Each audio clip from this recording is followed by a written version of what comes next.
Today we're looking at 5 dark psychology tricks to help you spot a narcissist well before you get trapped.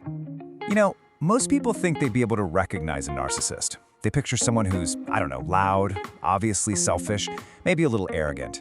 But what if I told you they're almost always wrong?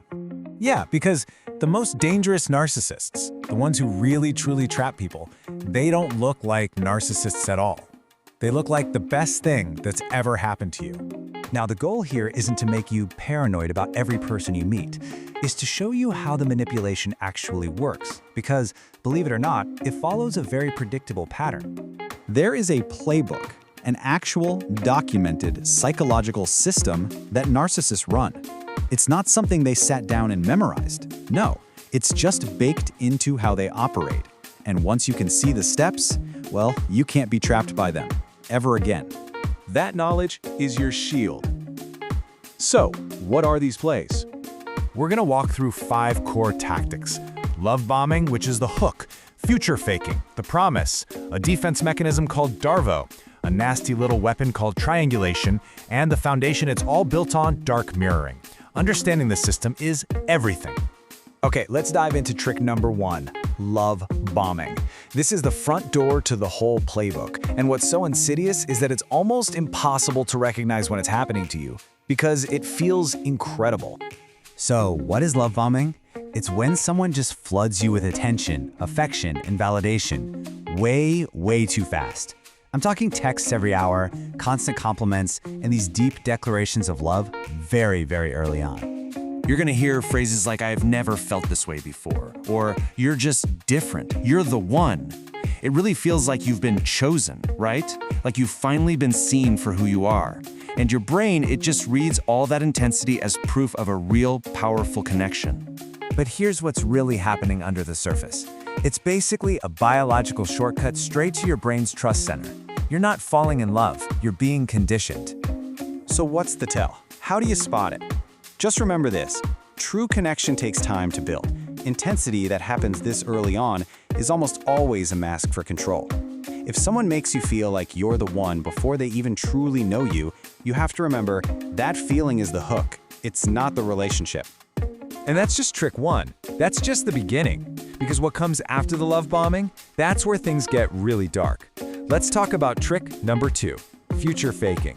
So once a narcissist has your trust from that whole love bombing phase, they start making promises. Big ones. Plans that always seem to be just out of reach. Future faking is literally the art of selling you a future they have absolutely no intention of delivering. And they do it for one reason, to keep you invested. Every single time you're about to pull back, boom, a new promise reels you right back in. And here's the crazy part, psychologically. Your brain can't actually tell the difference between a real memory and a vividly imagined future. The exact same neural pathways fire.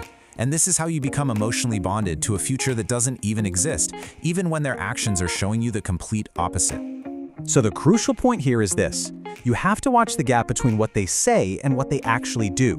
One missed promise? Okay, that's forgivable. But a consistent pattern of them? That's not a mistake. That's a manipulative loop running on you. Now, if any of this is already starting to sound familiar, you need to stay with me. Because what I'm about to show you is exactly how they make sure you can never, ever call them out on any of it. This is trick number 3, Darvo.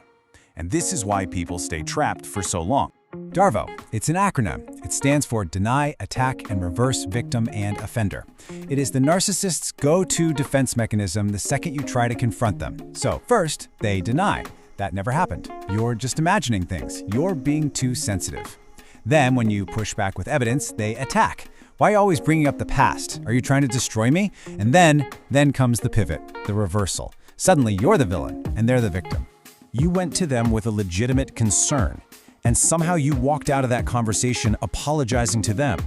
Do you see the strings now? The towel is right here.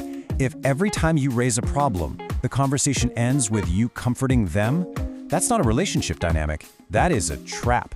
Okay, let's look at the final 2 weapons in this playbook.